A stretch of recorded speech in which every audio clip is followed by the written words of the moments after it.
Assalamualaikum warahmatullah.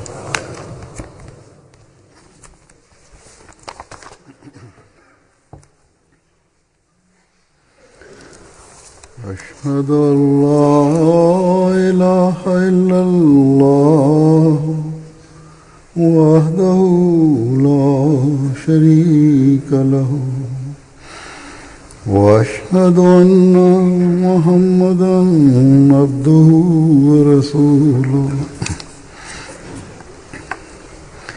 أما بعد فأعوذ بالله من الشيطان الرجيم بسم الله الرحمن الرحيم الحمد لله رب العالمين الرحمن الرحيم مالك يوم الدين إياك نعبد وإياك نستعين اهدنا الصراط المستقيم صراط الذين أنعمت عليهم غير المغضوب عليهم ولا الضالين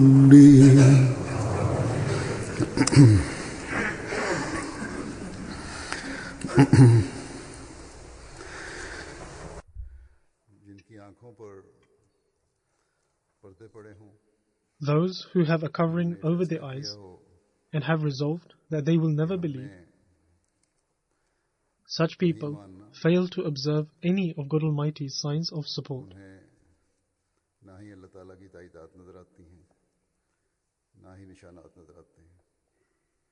And this has always been the way of the deniers of prophethood.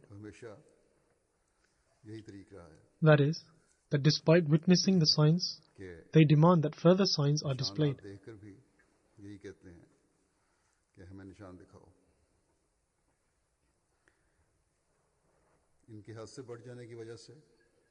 Allah the Almighty sets a seal on their hearts because of their excessive wrongdoing.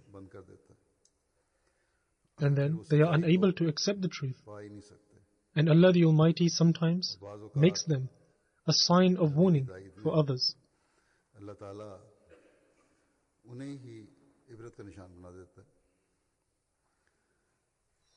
This was also the state of the opponents of the promised Messiah ﷺ, who continued to reject and ignore all of his signs out of stubbornness, even though they were able to witness them.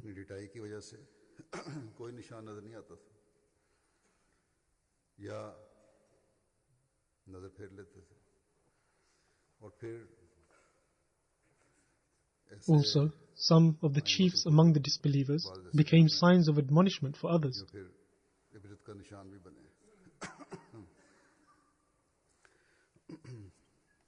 The promised Messiah ﷺ has detailed numerous signs that were fulfilled in his support.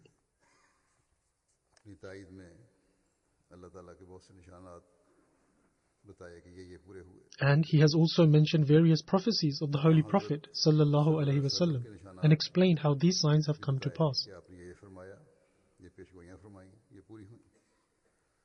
Yet, religious leaders chose to deny these signs and lead other people astray, and they continue to do so to this day.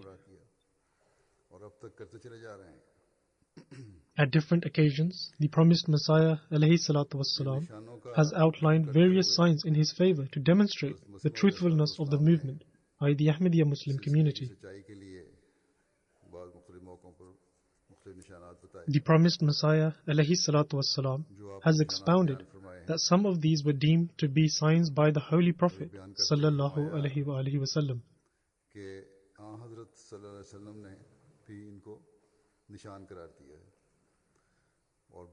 And one such sign is the lunar and solar eclipses. The promised Messiah ﷺ says that before the fulfillment of this sign, the Muslim clerics would raise a huge fuss and would recount the hadiths relating to this. लोग जो थे वो रो रो कर इस हदीस को पढ़ा करते थे.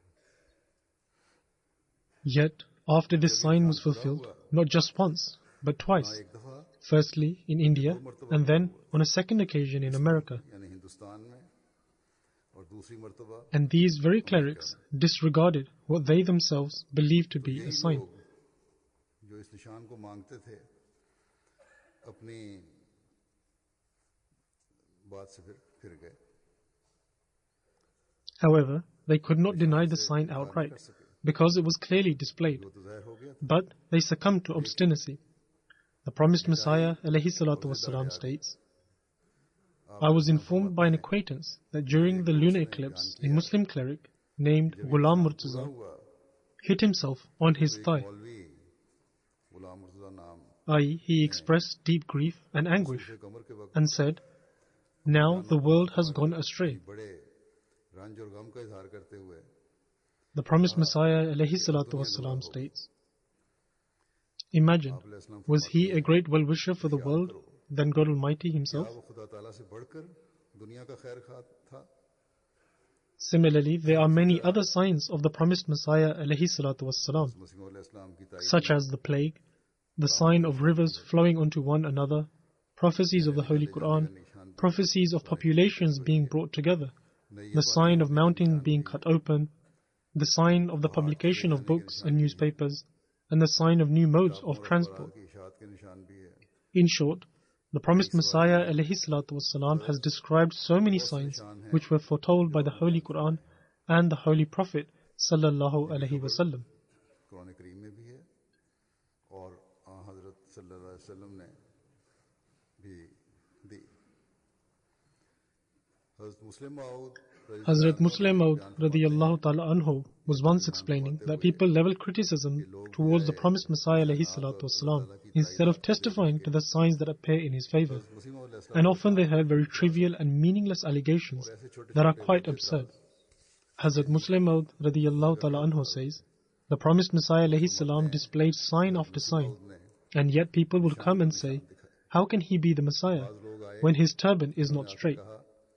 कि इनकी तो पगड़ी टेढ़ी है, ये मसीह मौत किस तरह हो सकते हैं. Such were the objections raised against him. Hazrat Muslim Maud radiyallahu ta'ala anhu says, the promised Messiah alayhi salam showed miracle after miracle, but still there were some who would say that he could not pronounce certain letters properly, and so how can he be deemed the Messiah? ये कहाँ से मसीह मौत Despite displaying so many signs, others would say that since he has prepared jewelry for his wife, ऐसे लोग आए and he uses almond oil, how can we accept him as the Messiah? बनवाए हैं. ये बदाम And so these were the types of criticisms raised. इन्हें हम किस तरह मान सकते Hazrat Muslim Maud radiyallahu ta'ala anhu says, do not close your eyes to the signs of God. हैं कि खुदा के निशानों से आंखें बंद न करो. Many people would come to the promised Messiah alayhi salatu wasalam and say to him that show us a sign. हज़रत साहब के पास आकर कहते The promised Messiah alayhi salatu wasalam would reply, you wish for more signs, but have you availed from the signs already shown? क्या पहले निशान आज से तुमने को फायदा When you have not benefited from thousands of other signs that have been displayed, how will any new sign be helpful to you? तुमने कोई फायदा नहीं उठाया. Thus, such people are destined to always deprive themselves and remain deprived. हमेशा महरूम ही रहते हैं. उनकी यही किस्मत है कि महरूम रहें. There is one such very powerful and great sign that we see being fulfilled every day, which the promised Messiah alayhi salam explaining says इसके बारे में बयान फरमाते हुए that in the book Brahine Ahmadiyya, Allah the Almighty teaches me a prayer किताब राहीन Ahmadiyya in the form of a revelation. ताला ने मुझे एक दुआ से Rabbi la tazarni fardan wa anta khairul warithin. फरमाता है. That is, leave me not alone and form a community. यानी The promised Messiah alayhi salam translated this himself from Arabic to Urdu. जमात बना दे. Elsewhere, the promised Messiah alayhi salatu wasalam states, फिर फरमाते हैं Ya'tika min kulli fajjin amik. जाति का मिनको That is, Allah the Almighty will provide you Himself तेरे लिए the necessary resources for the guests who will come to you from all directions. जरूरी है अल्लाह ताला खुद मुहैया करेगा. और एक राह से और हर एक राह से तेरे पास और वो And Allah the Almighty also stated, Ya'tuna min kulli fajjin amik. और फिर फरमाया That guests will come to you from every distant path and track. Hazrat Muslim Maud radiyallahu ta'ala anhu says, this prophecy was made 26 years ago from when he was referring to this, and continues to be fulfilled in glorious fashion up until today.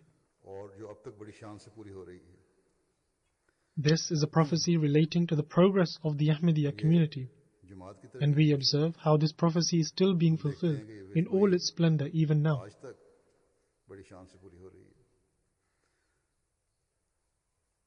It is a powerful evidence of the truthfulness of the promised Messiah alayhi salatu wasalam, that every single day his community grows and advances, and its members excel in financial sacrifices.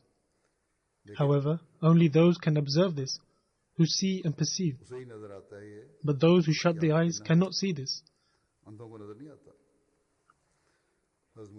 I shall present some extracts of Hazrat Muslim Maud radiyallahu ta'ala anhu himself, where he discusses prophecies of the promised Messiah alayhi salatu wasalam, relating to the means to the victory of Ahmadiyyat and also the progress of the community.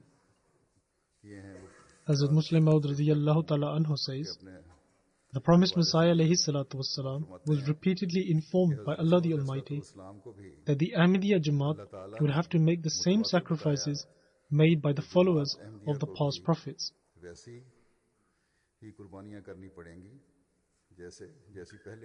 Once the promised Messiah alayhi salatu wasalam saw in a dream that I entered the house of Nizamuddin. Nizamuddin means Nizam, i.e. system, and Deen, i.e. religion. And so this dream means that ultimately one day the Ahmadiyya Muslim Jamaat will become Nizamuddin, and it will triumph over all other orders in the world, inshallah. But how will this victory be obtained?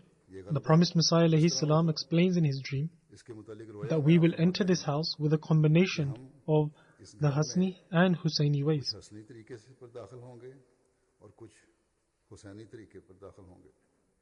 And everyone is aware that Hazrat Hassan radiyallahu ta'ala anhu obtained his success through peace and reconciliation, while Hazrat Hussain radiyallahu ta'ala anhu obtained his success through shahadat, i.e. martyrdom. Thus, certainly the promised Messiah alayhi salatu wasalam was told that the Ahmadiyya community would certainly reach the status of Nizamuddin. However, this would occur through both peace, love and compassion, but also through martyrdoms and sacrifices. If anyone thinks that this movement will progress without love, peace and sympathy, then they are wrong.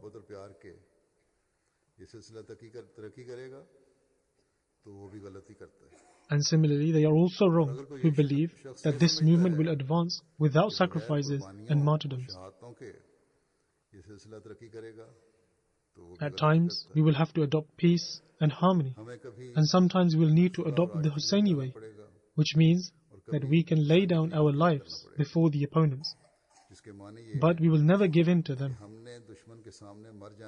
Both these approaches take precedence for us.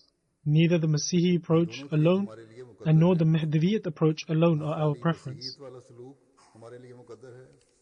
Rather, we will have to walk upon a middle path. There will be one victory achieved through love, harmony and peace, and one victory through sacrifices. It is after that that the community will enter Nizamuddin.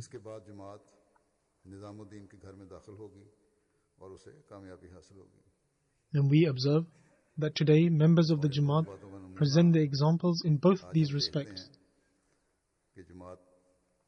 We give a message of love, compassion and peace, and also it is the community alone that is giving sacrifices.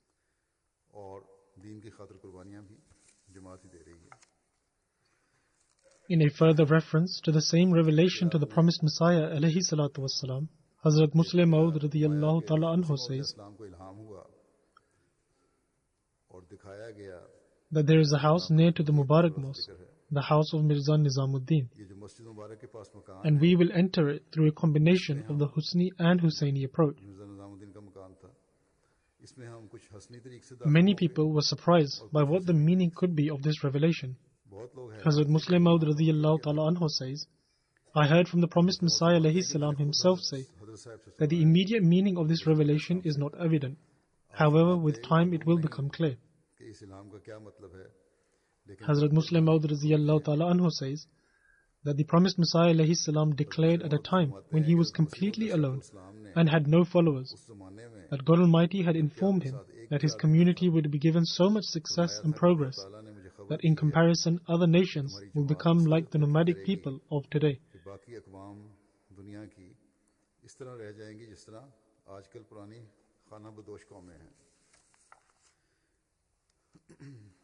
We witness new signs of the divine succor of God Almighty on a daily basis. And God willing, we shall indeed witness days such as these.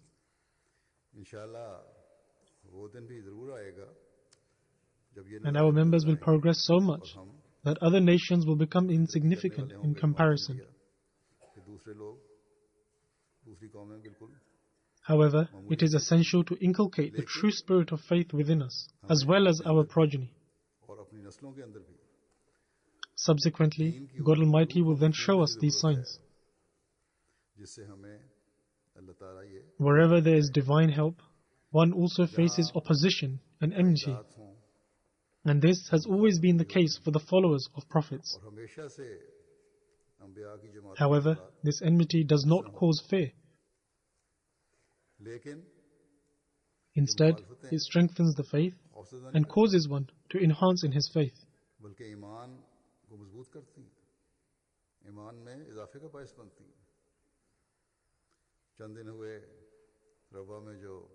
A few days ago, a special police force of the government, which is known as the Counter-Terrorist Police, and deals with the counter-terror related incidents, carried out a raid on the Tehreek-e-Jadid office and also the Ziaul Islam press in Rabwa, Pakistan. They arrested 2 missionaries and some clerical workers.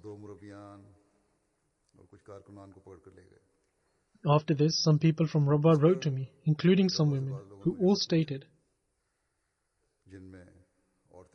that this incident has not frightened them. On the contrary, it has increased them in their faith, and incidents such as these have always enhanced our faith.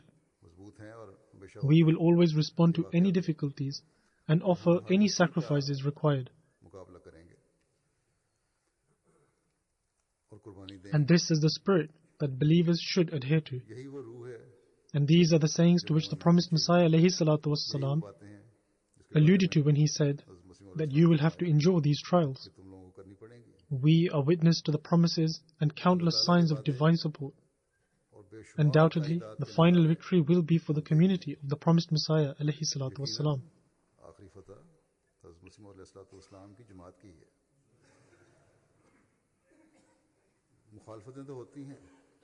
Opposition does occur, and it will always take place. And those who carried out the raid, the biggest fear they have is from Ahmadis. This is because Ahmadis encourage to inculcate the fear of God in one's hearts.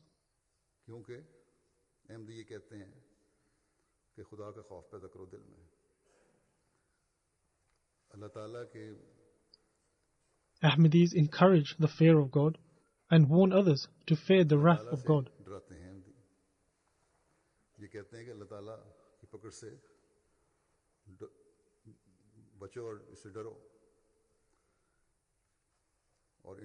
And so, according to them, they think, how is it that Ahmadis can tell us to fear God?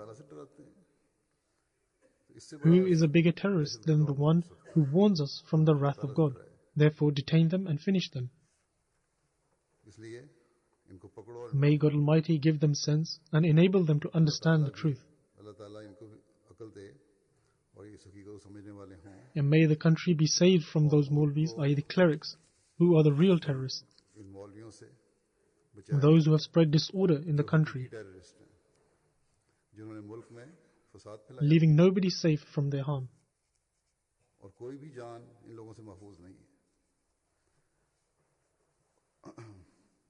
और इस जो police है, खास police terrorist ख़त्म करने की, इनको भी इतनी जरूरत दे कि बजाय And may the special force which combats terrorism have the courage to wage war against those individuals from whose hands ordinary members of the public are not safe, से मोहब्बत करने and who are involved in trying to destroy the foundations of the country, वाले rather than the peaceful, law-abiding Ahmadis who have true love for their country. हों, अवाम की जानें भी महफूज हैं और जो मुल्क की जड़ें In addition, they should arrest those people who are ransacking the country by all means possible. वो लोग भी जो मुल्क को दोनों हाथों से लूट रहे हैं Ahmadis should pray for God Almighty to safeguard Pakistan and free it from the clutches of these tyrants.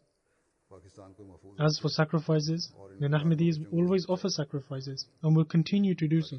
And God willing, He will show us the fruits of these sacrifices. और इन कुर्बानियों को अल्लाह ताला इंशाअल्लाह ताला जल्द In a similar manner, Ahmadis in Algeria are also suffering great atrocities at the hands of the government. हो रहा है हुकूमत की तरफ May God Almighty keep them safe and keep them steadfast. महफूज रखे And may the government see reason and enable them to see the truth of the Ahmadis in that they are peaceful and law-abiding citizens. इन अहमदियों के की हकीकत को समझने वाले हों जो पुरअमन It is alleged that the Ahmadis there are plotting against the government and wish to cause chaos, है कि Ahmadi even though wherever there are Ahmadis throughout the world, not a single one will rise up against their respective government. भी जगह कोई भी अहमदी कभी Rather, we aim to spread love, लड़ने वाला नहीं peace and harmony. और हुकूमत से लड़ने वाला नहीं बल्कि हम तो Indeed, for this, if we need to offer sacrifices, then God willing, we shall continue to do so. इसकी खातिर कुर्बानियां भी देनी पड़ी तो देंगे इंशाल्लाह I will now return to the extracts of Hazrat Muslim Maud radiyallahu ta'ala anhu. के हवालों की He तरफ writes, the worst sort of enmity is that which comes from close relations. In Punjabi there is a proverb शुरुका की होती है that the greatest adversary is a close relative. कि शराकत दा दाना sir दुखते भी खाना Therefore the greatest adversaries are usually the close relatives and loved ones, because they cannot bear to see someone from their own rise up and earn respect and fame in the world. कि उन्हीं में से खड़ा होकर एक शख्स दुनिया में बड़ाई और इज्जत हासिल How can those who quarrel with that individual over the smallest piece of land tolerate the notion that the whole world will flock to him? कब गवारा कर सकते हैं And so, for this reason, they try their utmost to quell him, to the extent that when they are left frustrated at the fact that they are powerless to do anything, बेबस हो जाते हैं then they attempt to vent all the anger and resentment. वो भी किसी न Hazrat Muslim Maud states, Hazrat Khalifatul Masih I radiyallahu ta'ala anhu would often say that from among the rulers of Shahpur, one of the chiefs received the title of Khan Bahadur, i.e. the valiant one. He was one of the chiefs and received this title. मिला And a poor lady who belonged to the same family named her son as Khan Bahadur. तो उसी खानदान में से एक औरत ने जो बहुत गरीब थी अपने लड़के का She नाम was asked about this as to why she used this name. उससे पूछा गया She replied, तूने क्या किया I do not know what he will choose to be when he is older. कहने लगी कि मालूम नहीं मेरे However, बड़ा होकर just क्या as others call his relative Khan Bahadur, लोग जब नाम they लेंगे will also call him by the same name. उसके शरीक को खान बहादुर कहेंगे इसी तरह उसको भी कहेंगे Therefore, those who cannot achieve anything themselves simply take on the name so that at least they have the same name of the person who was able to achieve great feats. वो नाम रख Hazrat Muslim Maud radiyallahu ta'ala anhu further states, चनाचे आप फरमाते हैं when the promised Messiah alayhi salam made his claim, a relative of his also claimed to be the Imam Mahdi. रिश्तेदारों में से भी This is regarding the close relatives. का दावा किया His relative thought that now since the promised Messiah alayhi salatu wasalam has made a claim and the people would turn their attention towards him, और लोग आपकी तरफ therefore I should also make a claim. दावा करो Hazrat Muslim Maud radiyallahu ta'ala anhu then presents a Persian proverb, फारसी की मिसाल देते हैं which means that every individual's vision and understanding is governed by his strength and judgment. और सोच उसकी हिम्मत और Hazrat Muslim Maud radiyallahu ta'ala anhu states that the promised Messiah alayhi salam claimed that he has been sent by God for the entire world as an arbitrator, कि मैं सारी दुनिया के लिए and he has not only been sent for a common man, rather it is incumbent upon even the great kings to accept him. कि बड़े बड़े बादशाहों पर ही फर्ज है कि मेरी इत्तिबा करें However, the relative who made the same claim was simply taking on the title.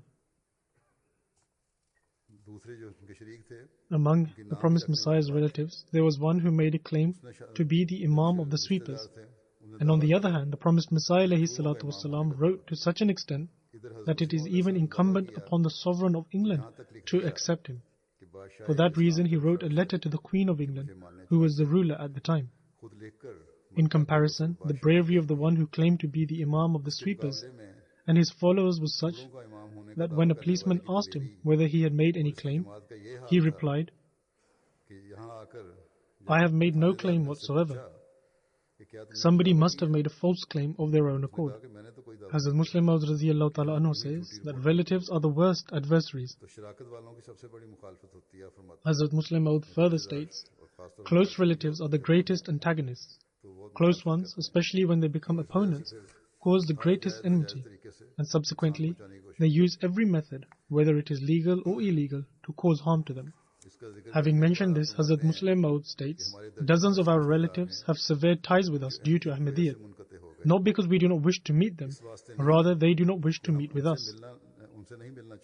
Our relatives would hurl verbal abuse at us, and our elder aunt, Hazrat Muslim Maud Radhiyallahu Ta'ala Anhu states that our Ta'i Saiba, i.e. our elder aunt, who later accepted Ahmadiyyat, would hurl abuse at us and insult us. I remember clearly on one occasion when I was approximately 6 years old. I was climbing up the stairs and she saw me and repeatedly said in Punjabi that the son is equally as evil as the father. She repeated this statement so many times that I memorized it. When I reached home and I narrated this incident and inquired as to the meaning of the statement, I was told that it means that just as the father is evil, the son is evil all the same. Hazrat Muslim Maud Radhiyallahu Ta'ala Anhu states, in Qadian there was a boycott imposed upon the promised Messiah alayhi salam. People were stopped from completing the chores connected with his house, and the people who practiced pottery were also stopped. The sweepers were prevented from cleaning near his house. Our beloved brother, the sister-in-law of the promised Messiah alayhi salam, and along with other relatives, to the extent that his paternal uncle's son, called Ali Sher, were all involved in causing him pain and anguish. As a Muslim Maud further states that on one occasion, 7 brothers from the area of Gujarat came to visit Qadian and used the path that led to a garden which was attributed to belong to the promised Messiah alayhi salam. They visited the garden as it belonged to the promised Messiah alayhi salam. En route, they came across one of our relatives who was arranging his garden. He inquired from them, i.e. the guest travelers, that where they came from and what business they had there. The guests who were visiting from Gujarat said, "We have come from Gujarat and have come to meet Hazrat Mirza Sahib." He said, "Hear me well. I am his uncle's son and know full well how he is," and said all kinds of things against the promised Messiah alayhi salam. From among the brothers, one of them stepped forward and grabbed onto him. He then shouted to his brothers to come quickly. The relative of the promised Messiah alayhi salam was shaken up by this. The Ahmadi then said, "I am not going to hit you as you are the relative of the promised Messiah alayhi salam. However, I wish to show my brothers your face, as we had heard that Satan is hidden. However, today we have come to know that he looks like you."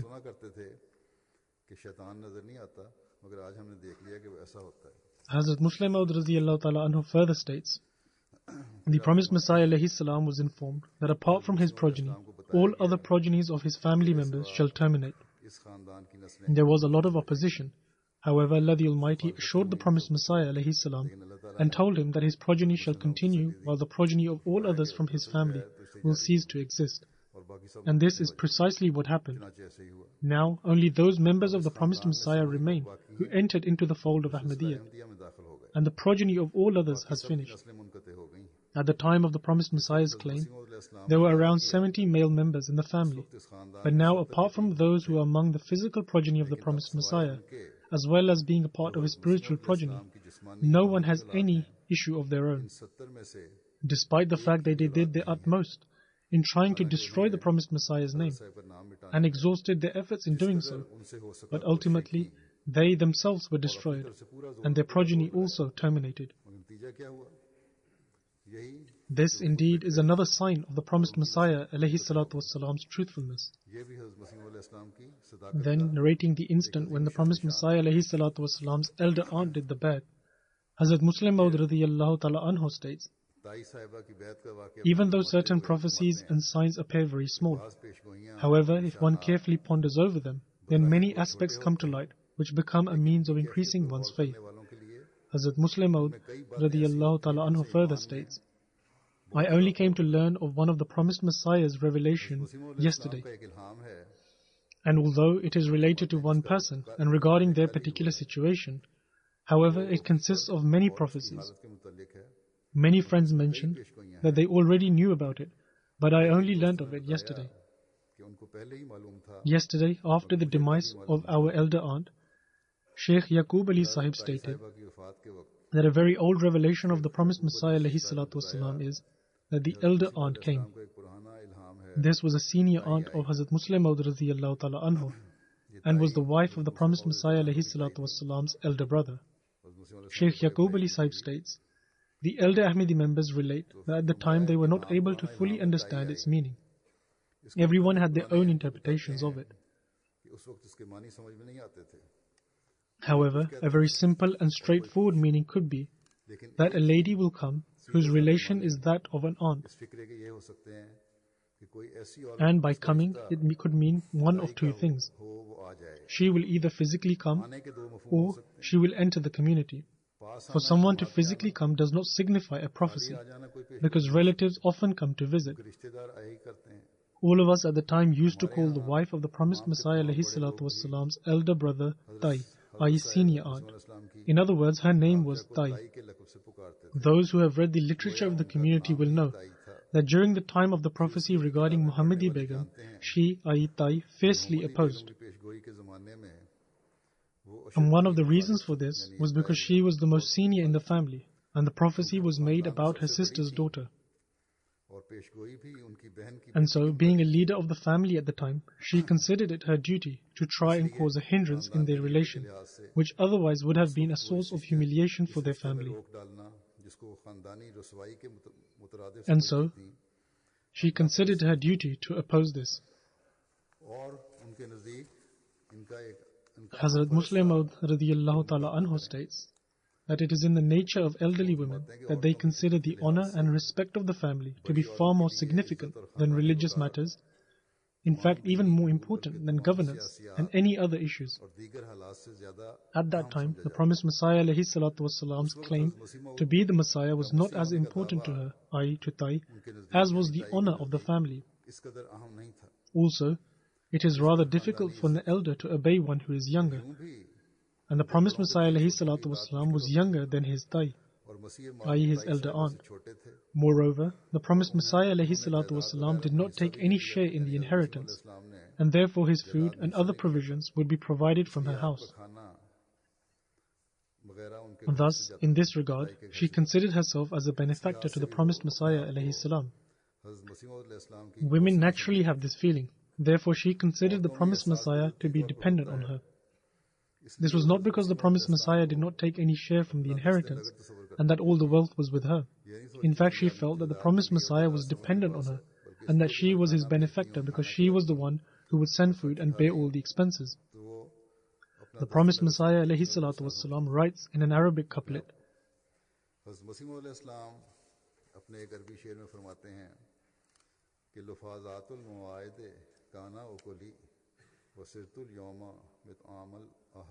which means that there was a time when I would make do on the leftovers of others. But now God Almighty has bestowed such honor upon me that thousands eat from my spread. This couplet also points to the fact that the promised Messiah ﷺ's assets and wealth was in the care of his brother and was not separate. The promised Messiah did not pay any attention towards looking after his own wealth. And even his father would also say that he would not be able to look after his share of wealth. Thus, in the given circumstances, it was impossible for the elder aunt, i.e. Tai, to accept Ahmadiyyat, not because of religious reasons or arguments, but due to the family circumstances, the background to which have been explained. However, later on she did accept Ahmadiyyat. Hazrat Muslim Maud radiyallahu ta'ala anhu further states that this was because, according to her, she felt that her relation to the promised Messiah was that of a master and a servant, i.e. the Tai, the elder aunt, considered her own status as a master, and God forbid the status of the promised Messiah to be of a servant. She considered the promised Messiah to be a poor person who did not do any work and lived off their food. And so, in these circumstances, she could never allow the promised Messiah to succeed in having his nikah performed with her sister's daughter. Since she was the eldest, therefore she opposed greatly against this. In those days, there was intense opposition against the promised Messiah, and members from his own family had stopped meeting him, and the promised Messiah would also not meet them. The opposition from the members of his family was so severe that our mother, Hazrat Amma Jan radiyallahu ta'ala anha, relates that there was an elderly lady from the maternal side of the family who would lament that they are not allowed to even see the son of Chiragh Bibi. The promised Messiah alayhi salam would be kept isolated from everyone as if he were a bandit or thief and was considered to have tarnished the family honor. In such circumstances, it would seem impossible for the Ta'i, i.e. the elder aunt, to accept Ahmadiyyat. Although one can have a change of heart, however, for this it is necessary to assess the circumstances. And in such circumstances, the promised Messiah alayhi salam received the revelation that the elder aunt came. At the time, the Ta'i, i.e. the elder aunt, was the wife of the promised Messiah's elder brother, and therefore was his sister-in-law in relation. Therefore, the words of the revelation point out to the fact that she will do the bai'at at a time when her relation to the person taking the bai'at will be that of an elder aunt. If she was taking the bai'at in the lifetime of the promised Messiah, then the words of the revelation should have been, the sister-in-law came, because she was the promised Messiah's sister-in-law, and so the revelation should have been according to that. If she were to do the bai'at during the time of the first Khalifa, then the revelation should have been, a lady from the promised Messiah's family came. However, the word Ta'i, i.e. elder aunt, alludes to the fact that she will do the bai'at when the promised Messiah's son becomes the Khalifa. However, if no one was going to become a Khalifa from the progeny of the promised Messiah, then to use the word Ta'i was of no significance. As Muslim Maud further states, this revelation contains three prophecies. Firstly, there will be a Khalifa from the progeny of the promised Messiah alayhi salam. Secondly, the Ta'i, i.e. the elder aunt, will accept Ahmadiyyat during that time. And thirdly, there is a prophecy regarding the age of Ta'i Sahiba, i.e. the elder aunt, because the promised Messiah alayhi salatu wasalam's own age was almost 70 at the time, and he was prophesying about a lady who was much older than him, and that she will still be alive and will do the bai'at at the hand of his son, who shall become a Khalifa. For someone to live that long is indeed an extraordinary thing. Let alone an elderly woman, a human mind cannot even say this regarding a young person. The Ta'i, i.e. the elder aunt, passed away around 1927. Thus, for her to do the bai'at, and that too during my time, when one of the sons of the promised Messiah ﷺ is the Khalifa, is an extraordinary sign. And so in just these two words, there are many prophecies which have been mentioned. Hazrat Muslim Maud radiyallahu ta'ala anhu further states that after accepting Ahmadiyyat, the Ta'i, i.e. the elder aunt, also signed up to the institution of Al-Wasiyat, and this also has a very extraordinary background to it. He states, in view of the customs and sentiments of traditional families, this was indeed an extraordinary transformation that Ta'i, i.e. the elder aunt, joined the institution of Al-Wasiyat after doing the bai'at. Not only did she do the bai'at, but she also did her wasiyat. Initially, she opposed the promised Messiah alayhi salam's burial in the ancestral graveyard and said that he should instead be buried elsewhere. In fact, she even sent a message stating that the promised Messiah alayhi salam should not be buried in the ancestral graveyard and be buried somewhere else, because this would be a mark of disrespect. And for several years she remained adamant on this.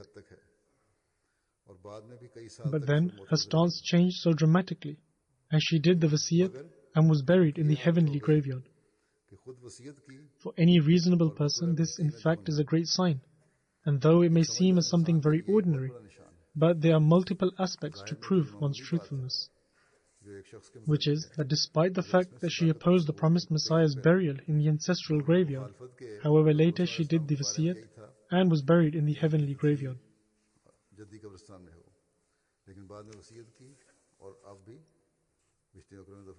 Relating the time when the promised Messiah alayhi salatu wasalam travelled to Delhi, Hazrat Muslim Maud radiyallahu ta'ala anhu states, a person who places his trust in Allah the Almighty can never entertain any doubt in the outcome of God's works. If one has trust in Allah the Almighty, then surely Allah the Almighty will produce the right results. Hazrat Muslim Maud radiyallahu ta'ala anhu states further, I was a young child when the promised Messiah alayhi salam traveled to Delhi. Hazrat Muslim Maud radiyallahu ta'ala anhu was addressing the Jamaat in Delhi at the time. He states, I was a very young child at the time when the promised Messiah traveled to Delhi. The promised Messiah alayhi salam visited the graves of some of the saints and prayed extensively. The promised Messiah alayhi salam stated, the reason why I prayed is so that the souls of these saints become impassioned, lest their progenies become deprived from recognizing the spiritual light which Allah the Almighty has sent down in this day and age as a source for guidance. He stated, indeed, that day shall come when Allah the Almighty will open their hearts and enable them to accept the truth. Hazrat Muslim Maud radiyallahu ta'ala anhu states, although I was very young at the time, however, these words of the promised Messiah alayhi salam continue to have a deep impact on my heart till this day. Therefore, if the Jamaat here desires to witness the fruits of their efforts, then they should place their trust in Allah the Almighty. Surely that day will come when that which God wants to establish shall come to pass. Hazrat Muslim Maud radiyallahu ta'ala anhu mentioned this in response to a question while addressing the Jamaat in Delhi. Therefore, it is the duty of the Jamaat in Delhi to spread the message of the promised Messiah alayhi salatu wasalam with great wisdom. Recently, there has been a lot of increase in tabligh activity through exhibitions, etc. However, there is a lot of opposition from the Muslims, and there is a need to convey our message to them also. However, the most important thing in this regard is prayer, and great attention needs to be paid towards this.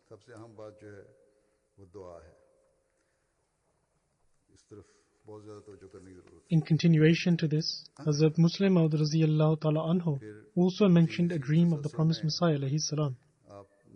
Hazrat Muslim Maud said that the promised Messiah alayhi salam saw in a vision that there is a very long hollow pit that has been dug out, and many sheep have been laid upon it, and a butcher stood at the head of each sheep with a knife in his hand, ready to slaughter it.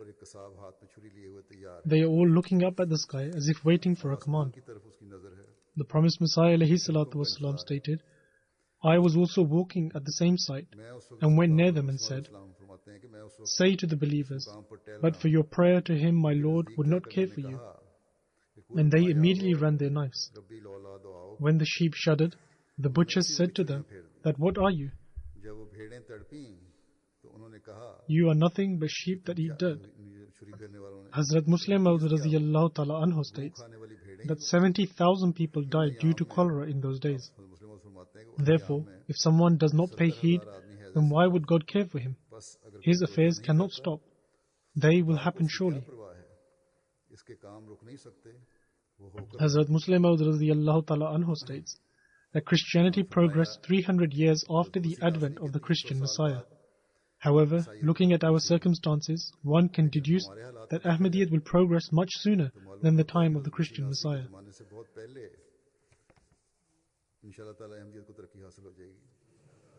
And so, whether they are Pakistani clerics or some religious leaders, or they are worldly powers, they do not have any status in the sight of Allah the Almighty. They are like sheep, and these people can never hinder the progress of the Ahmadiyya movement.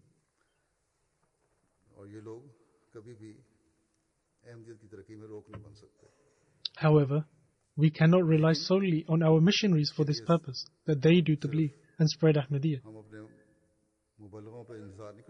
If we are to become a part of this progress, and we should become part of it, then we will have to also focus our attention towards prayers.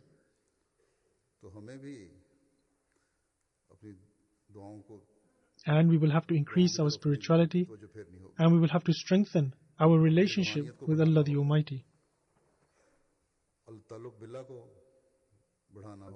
And these are the things that will end the opposition of the Jamaat and will enable us to become those who partake in the progress of Ahmadiyyat. Inshallah. May Allah the Almighty grant us that status. After the Friday prayers, I will also lead a funeral prayer in absentia of respected Sufni Zafar Ahmad Sahib, who was a missionary in Indonesia. On the 8th of November, he passed away due to a heart attack. Inna lillahi wa inna ilayhi rajiun. Surely to Allah we belong, and to Him shall we return. He was 71 years of age. He was born in Padang, Sumatra, His father, Zaini Dalan Sahib, joined the Jamaat in 1923 after taking oath of allegiance on the hand of Hazrat Muslim Maud Raziyallahu Ta'ala Anhu. His father established headquarters of the Jamaat in Sumatra and Java with the help of two other young men. Similarly, Sufni Sahib's father was amongst the pioneer missionaries of Indonesia.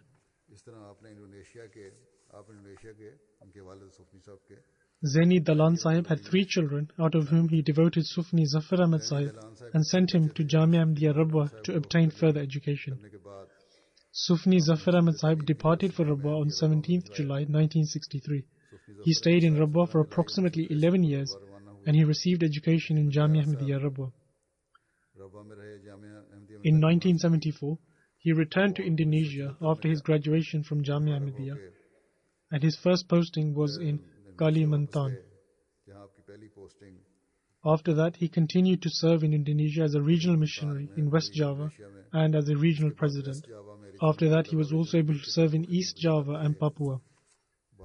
He served as a regional missionary from 1985 till 1987 in Jambi and from 1987 till 1991 in North Sumatra.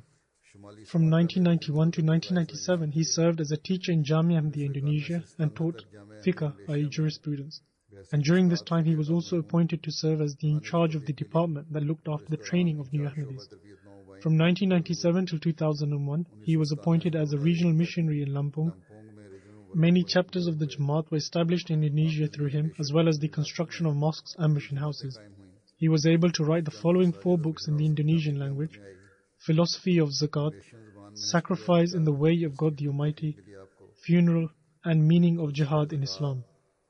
He wrote these 4 books. In 2001, he retired and was suffering from various illnesses from some time. He had a relationship of unconditional loyalty, love, and immense obedience with Khilafat. He was a very sincere and devoted servant of the movement. Apart from his wife, he has left behind 1 daughter and 2 sons. May Allah the Almighty keep them steadfast upon Ahmadiyyat, and may He enable them to increase in virtuous deeds and express loyalty like their father. And may He make them an exemplary Ahmadi.